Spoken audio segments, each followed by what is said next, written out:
que je suis concerné par une réalité.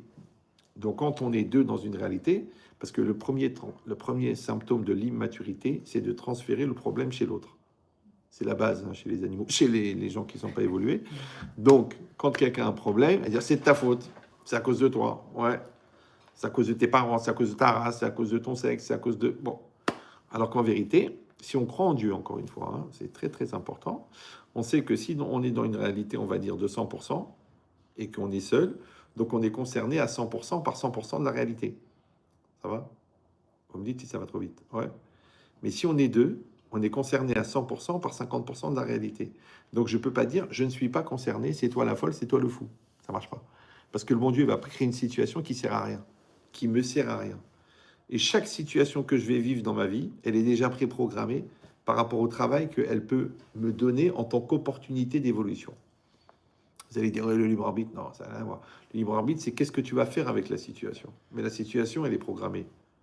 Ouais, c'est comme tu vas à l'école, le programme de maths, il est déjà écrit, le livre, il est déjà imprimé, la classe, elle est déjà existante, les élèves, ils sont avec toi, le stylo, on l'a déjà fabriqué.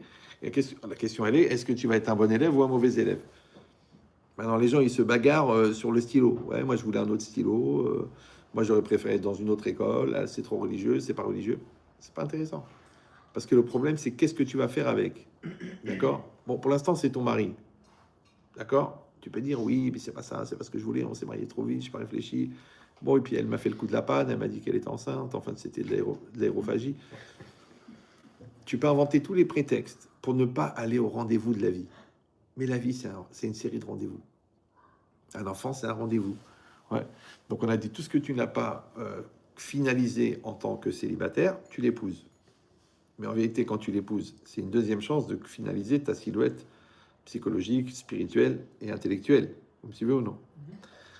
Tout ce qu'on n'a pas réglé en tant que couple, c'est pas grave, on l'accouche. Et bizarrement, l'enfant, vous savez que l'enfant a un défaut majeur, c'est qu'il vient de nous. Non, c'est important de savoir. Parce que, comme disait le professeur Wallo, un grand professeur de botanique, il a dit les pommiers font des pommes, les poiriers font des poires, et les khmariers, ils font des khmar. Donc c'est quoi la frustration? C'est de regarder son fils, de dire mais tu peux ne pas pouvoir lui dire fils de khmar. Sauf si tu as un voisin très entreprenant. D'accord? Mais l'idée, c'est ça.